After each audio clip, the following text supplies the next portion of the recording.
right, so we have episode number 2 of RUNETERRA Riot. You guys seem to enjoy the first one. A lot of good metagame overview, stuff like that.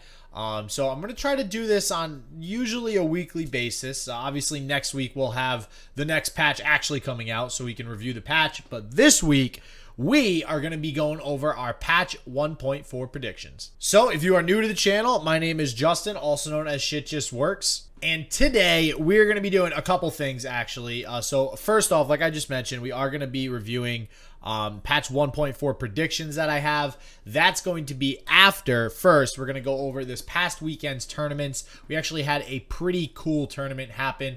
I got some feedback. Obviously, I know a lot of casual players might not be interested in the tournament scene. However, because the tournament seemed to be doing not just well in general, but also good things for the community. In this case, we had one that was a charity where all the proceeds actually went to a charity that the tournament was actually hosted for. I feel like we should probably be mentioning them. So I am going to continue to mention at the beginning of all of these RUNETERRA Riot episodes, just different tournament results and stuff like that. So let's just get into it. RUNETERRA Riot episode number 2.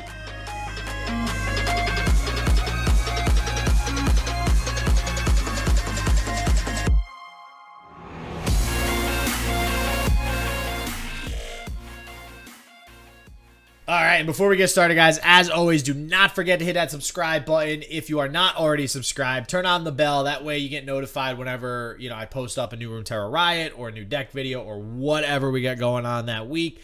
And also, if you have any thoughts on this new patch, right? Patch 1.4, put them in the comments below. I want to see what you guys have to say. Like I said, we're going to go over what I think the different nerfs and buffs should be for patch 1.4, what I think they're going to be doing. We are also going to get into the actual metagame right after we go over these tournament results real quick. Just a quick, we're not going to go through Mobalytics this time, just a real quick overview of what I've seen playing on ladder and stuff like that, and then we'll get straight into the patch prediction. So we did have actually 2 tournaments that happened this past weekend. One was another Duels of RUNETERRA, but only for the SEA region, because we had this other charity event going on. So for the Duels of RUNETERRA, 10.5 was essentially what it was called.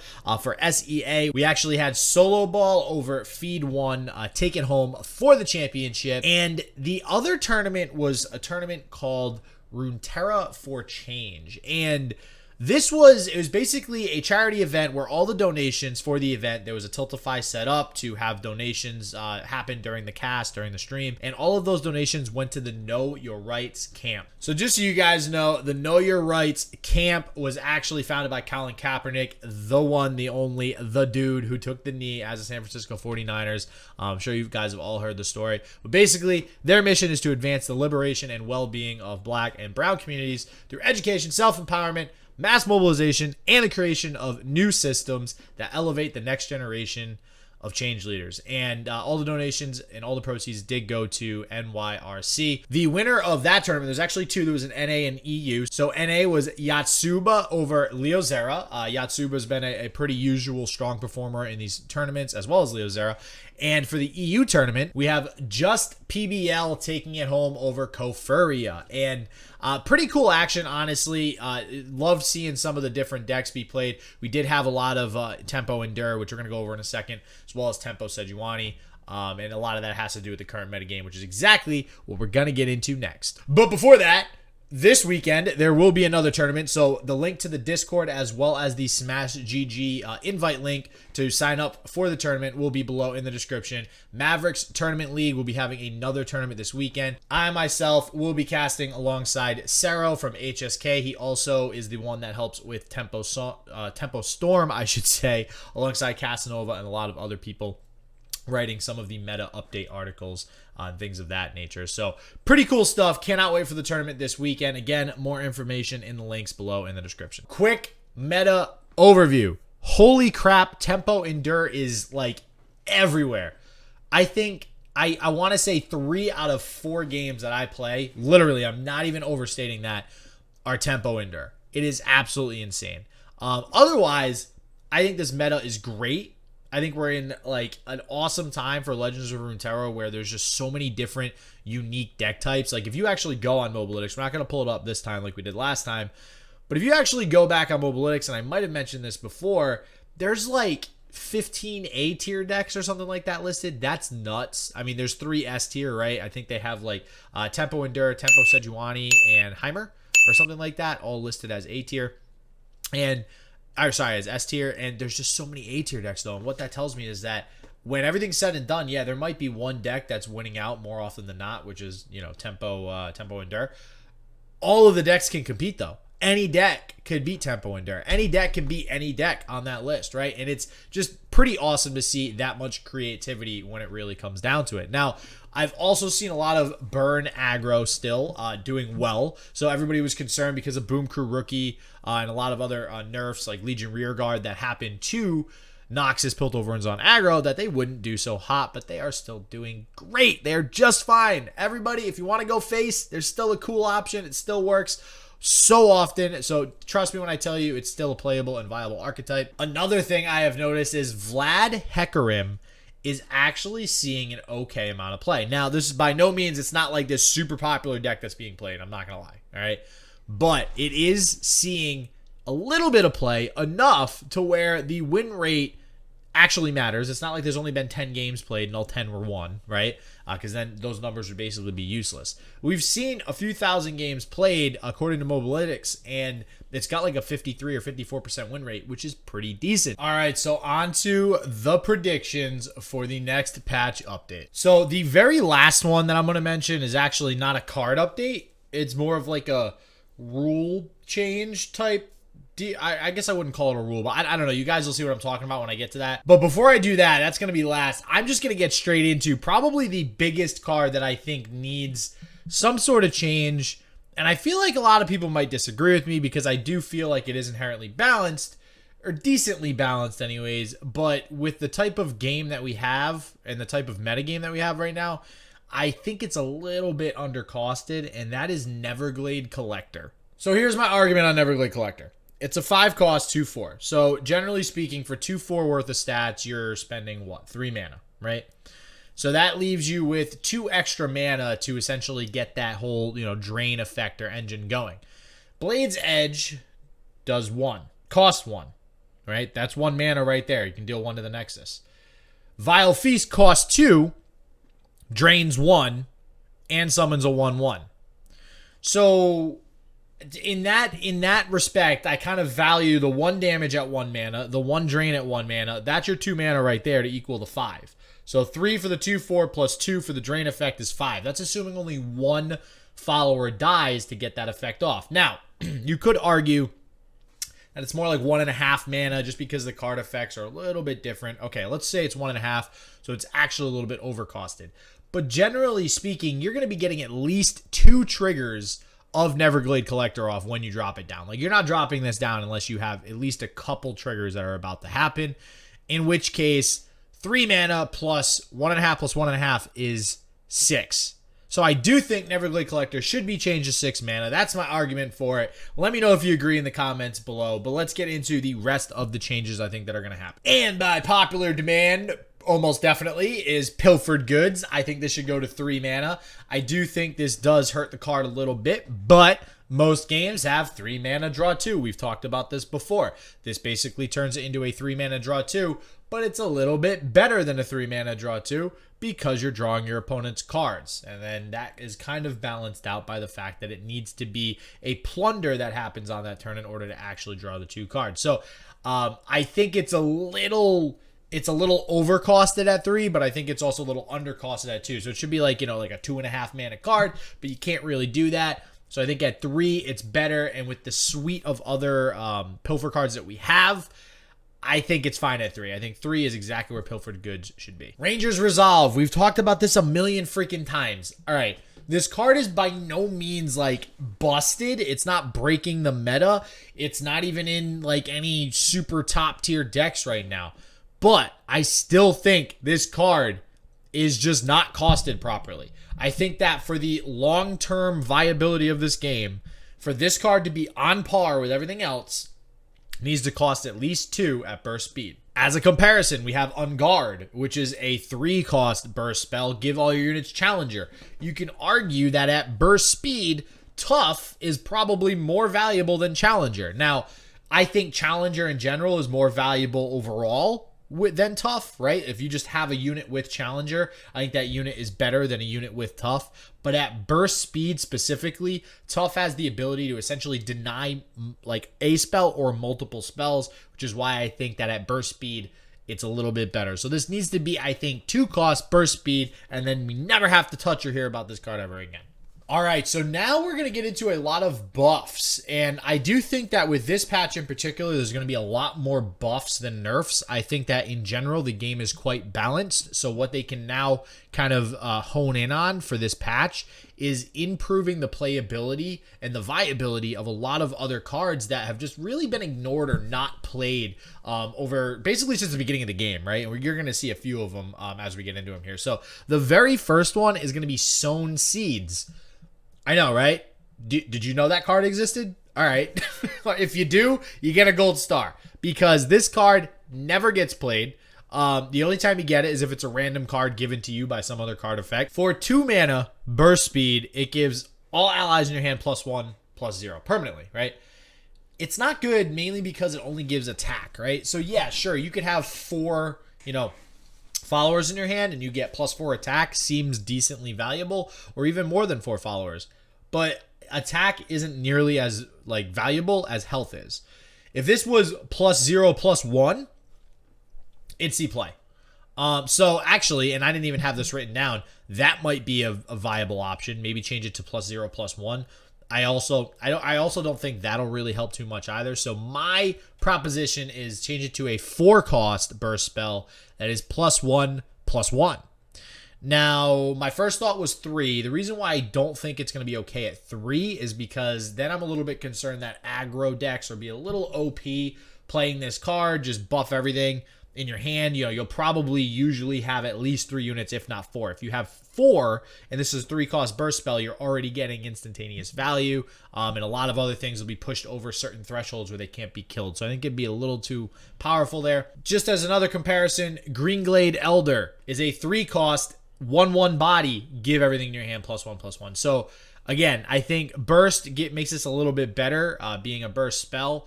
But I think if you're able to put this at 4, it's perfectly balanced. 3 might even be still okay, but again, I'm worried about aggro. So test it out at 4, burst speed, +1/+1, see how it does. All right, next is Double Up. This card never sees play.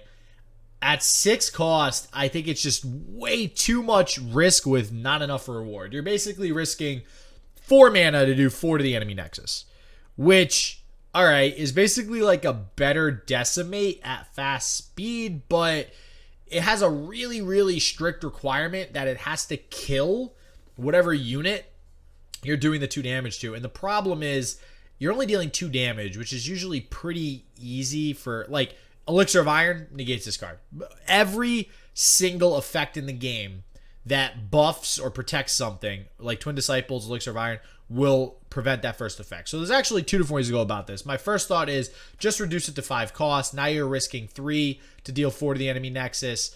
Now you have a 2 mana difference with Decimate, but you have a pretty stringent requirement. I think that would be decently balanced. If people are too worried about it costing too little, being able to be put in aggro decks, then possibly make it deal 3 damage to an enemy unit, 3 to the enemy nexus, or even 3 damage and 4 to the enemy nexus still. Although I think that might be a little bit too busted. I'm not sure. So, but yeah, there's a lot of different ways that this card can be tweaked. But I think one of those that I just mentioned, I think needs to happen so that this card actually becomes playable. All right, you want to talk about some cards that have never been played. Let's talk about Ren Shadowblade.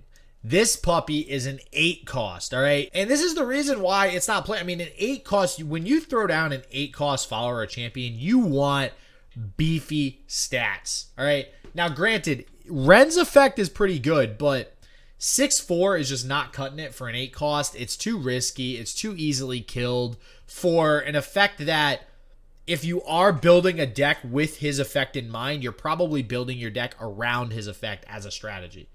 And that becomes an issue because with him being so easily removed from the field, it's like, why are you going to risk 8 mana, which is essentially all the mana you're going to have in any given turn for most of the game, just to get him on the field, just to die. So he dies to, as an example, one of the most ridiculous cards that it just straight up dies to is Jaw Hunters.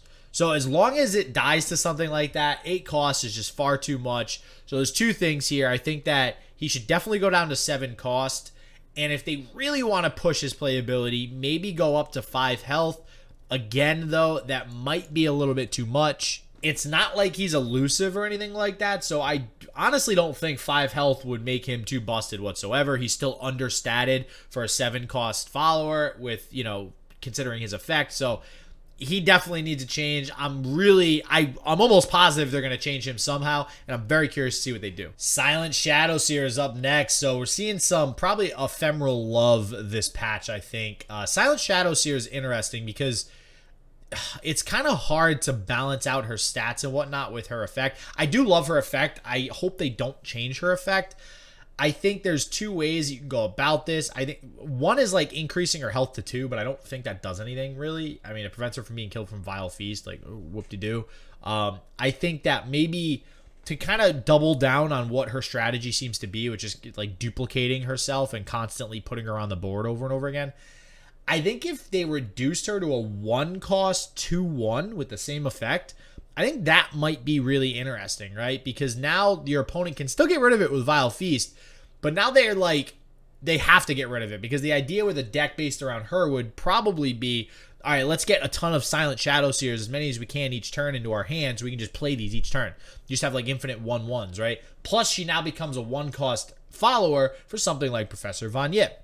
So I think that might be a really good buff to give to this card, and I think it actually changes a lot of other cards in the game for the better. It kind of randomizes a little bit of like the 1 cost stuff, like Jailbreak and stuff like that. So I think that would be a great change for this card. Scrapshot. All right, I'm just gonna put this bluntly. This is a shitty vengeance. So can we just make this 6 cost to be done with it? I still don't even think it'll get played. Like, this is just a crappy vengeance. Pack mentality, rip. They still got it wrong. I'm thinking this will probably get the Brood Awakening treatment where they reverse something. I don't know. I think this should go to 6 mana. I think it puts it on par with For Demacia, and For Demacia isn't even really played at 6 mana. For Demacia is +3/+3. This is +2/+2 plus Overwhelm. So you're essentially paying 2 mana for Overwhelm, right? Or I guess if you were to give your whole board 2/2, it would probably be like a 5 cost spell. So maybe 1 mana for the Overwhelm. I don't know. It's still a slow spell, which is an inherent drawback, you know, regardless of any changes they make. So curious to see what they do with this, but I still think it's kind of in an awkward spot where it really can't be used that well. Oh, more ephemeral. Shadow Flare. This card, I loved seeing this card when it first came out. I was trying to make decks based around this card and failed miserably. This card has seen 0 play since this game has came out. It's very disheartening because it seems like a really cool card. I think it should go down to 5 mana. And even at 5 mana, it's going to be tough to play. It's kind of hard to get a good Shadow Flare off is the problem, right? Especially the more expensive it is. Ideally, you want to be playing it on a board where you're not blocking with anything, right? Or if you're playing an ephemeral deck, your units are already ephemeral, right? And for you to not block anything usually means you're taking a lot of damage. So at that point, it's like, all right, you're spending 5 mana for the card plus 10 health to basically kill your opponent's board, which I think is on par with something like Ruination, right? You're spending 10 health to, for 4 mana is the trade-off there. So I think this card needs to be reevaluated. I think it could definitely be cheaper. They might go with changing I feel like a lot of these ephemeral cards, they might just straight up change the effects to be different, but I do think this should be cheaper if they do keep the effect. The one, the only, Jayma Darda. Let's get it. This guy, everybody has tried to, I know everybody has tried to like make a deck with him. I know you see it and you're like, oh my god, infinite draw. Like let's do this. This is gonna be great. Well, it's never really worked out. I think he needs to be 7 mana. He needs to go down to 5 attack, and I think he'll be perfectly fine. He probably still might not see that much play. We have Sub Percival. Sub Percival is legit better than this card. Like, that's insane. Now, Jayma Darda should be better because of his combo potential. So, reducing him to 7 mana, obviously you have to be concerned now about, okay, what other cards are in the game that switching him to 7 mana, having 6 available on one turn, is really going to create, you know, problems with some sort of OTK or combo potential with him. I don't think it's really that bad. You have things like Hextech Transmogulator and Reinforced Valor that can be played with him same turn now. Those are really fringe cards that nobody plays already. You know, I honestly didn't look through everything to see what other cards and combos open up just by switching him to a lower amount of mana at 7, but honestly, I don't think it's a problem. I think reducing his cost will totally make him playable. I would love to see that happen. Mind Meld. Mind Meld. What? Just, all right, put it at 7 mana, see if it does anything. I don't think this card's ever going to get played. Because if you put it too low, it's just going to be way too strong. And there's really like no, like once they hit 6 mana, it's probably going to be too strong. It's going to be like a way better for Demacia. I just put it at 7 and just let it chill there, and it's probably never going to get played anyways. I don't know what to say about this card. And the last card, before we get into the actual like rule change thing I think this should make, is Reinforcements. And Reinforcements, Elites, all right, Elites are not played. They are an archetype, but they're like not good. All the Demacia decks that have been made are like Fiora, Shen, Garen, Bannerman, stuff like that. We have Bannerman, but we never really combo it with Elites or anything like that. Reinforcements at 7. I think this would be a much better card. I mean, it costs 8 theoretically because, all right, you're summoning 2 Elites that are 3/3s. They're going to get buffed to 4/4s, so you're getting 8/8 worth of stats for 8. Seems balanced. Plus you get +1/+1 and everything else, all right? But it is a slow spell. And on top of that, the whole point of Demacia is getting excess buff effects as a reward for having a wide field, which is inherently, you know, prone to things like ruination and stuff like that. So you're kind of taking a risk, going wide, having more units in order to get multiple buff effects off. So I don't think they should be punished for that by having this card cost more. I think they should be rewarded for doubling down further into their strategy. So I think 7 mana is good. You already get an extra +1/+1 worth of stats for value. And if you have anything else on the board, you know, generally speaking, you'll probably have 2 other units on the board at least. So that's an extra 3/3 total worth of stats. I don't think that's anywhere near broken, especially considering this is a slow spell. So reduce this to 7. I think this will be great. I think it'll also help Elites actually put their name on the map a little bit. All right, and finally, we have the rule change that they just need to make this. They just need to do it. Attune. Can we just make Attune have like a number, please? Like, can we just do that? There's this card. It's called Eager Apprentice. It should just say Attune 2. Like, it would just make, for the future of the game and everything, it would make it easier. If they do it now, there's less cards they have to change as they release more cards. Just Attune number. Attune number. I don't know what design choices are leading them to think that they shouldn't do that or can't do that. I don't know. But just please, for the love of God, just make it Attune plus a number. And that's it, guys. Next week, we're going to be going over what changes were actually made. I know this has been coming out on Wednesdays. I might decide to change this to a Tuesday just because the patch notes usually come out on Monday, I think now. I don't know. We'll see what happens. But thank you for watching. I hope you guys enjoyed it. Again, put any of your thoughts on the current metagame or what you think patch 1.4 has in store for us in the comments below. Until next time, everybody, stay healthy, stay positive. I hope shit just works for you. Peace out.